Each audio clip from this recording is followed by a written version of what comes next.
የመንዝና ግሼ ሰንሰለታማ ተራራዎች ሕያው ምስክሮች ናቸው።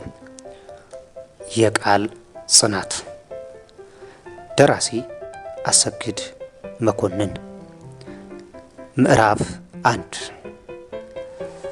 በራቤል በየሻ ቁስቋም እና በደል ሚካኤል እንዲሁም በዳየር ማርያም መካከል የሰው ልጅ ከነ ሕይወቱ እየዋጡ ያስቀሩ ጥልቅ ገደሎችና ከነሱ ግርጌ በጥልቁ የሚፈሱ ወንዞች ያሉባቸው ጅረቶች አሉ ብሎ ማንም ላያምን ይችላል። እነዚህ ስፍራዎች በሜዳ እንደማይገናኙ የተረዳሁት ከራቤል ከተማ ተነስቼ 1 ኪሎ ሜትር ያህል ወደ ሰሜን ምዕራብ ከተጓዝኩ በኋላ ነበር። ከስሬ በድንገት ብቅ ያለው ጥልቅ ገደል እንደ ሞት መልአክ ቁልቁል የሚጣራ ኃይል አለው። ከዛሬ 40 ዓመታት በፊት በእነዚህ ሸለቆዎች የሰው ልጅ ደም እንደ ክረምት ጎርፍ ፈሶባቸዋል። በእነዚህ ያገጠጡ ገደሎች ላይ የሰው አስከሬን ከላይ ወደ ታች እየተውዘገዘገ ሲወርድ ግማሽ አካሉን እየገነጠሉ አስቀርተው ለሰማይ አሞራ ሲሳይ አድርገውት ነበር።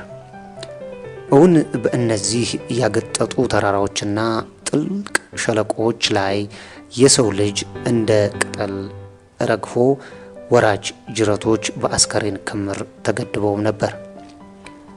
ከልጅነቴ ጀምሮ ስሰማው ያደግኩትን ታሪክ እያምሰለሰልኩ በጭጋግ የተሸፈኑትን ተራራዎች እና ሸለቆዎች ተመለከትኳቸው።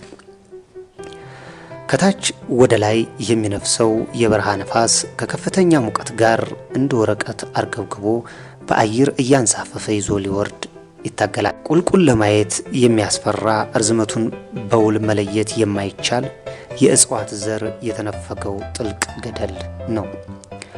በእነዚህ በረሃዎች እና ጅረቶች ከዛሬ 30 ዓመት ቀደም ብሎ የሰው ደም እንደ ጎርፍ ፈሶባቸዋል። አስከሬን እንደ ድንጋይ ተከምሮባቸዋል። በትንሽ ሰዓታት የሚደረስበት የመሰለኝ በትላልቅ የጽድ ዛፎች የደመቀው የየሻ ቁስቋም ደብር ከወደዛኛው ማዶ ከገደሉ አፋፍ ሲታየኝ ልቤ በተስፋ መቁረጥ ታመሰ። ያንን ገደል ወርጄ የማዶውን ወጥቼ ነው የየሻ ቁስቋም የምደርሰው። ፈጽሞ የማይታሰብ ነው።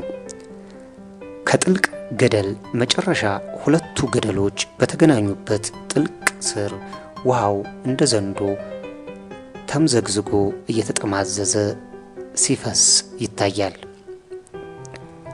እነዚህን ስፍራዎች ነበር አቶ ግርማው እንዳፍራሽ እንደ ጣረ ሞት ያገጠጡት ሰንሰለታማ ገደሎች እንደ ሞት መልአክ ቁልቁል ይጠሩሃል ብለው የነገሩኝና ከኢትዮጵያ ወንዞች ማዶ በተሰኘው የጥናት መጽሐፊ የገለጥኳቸው። ማየት ማመን ነው። የግሼንና የመንዝን ሰንሰለታማ በረሃ በዓይኔ እያየኋቸው ነው።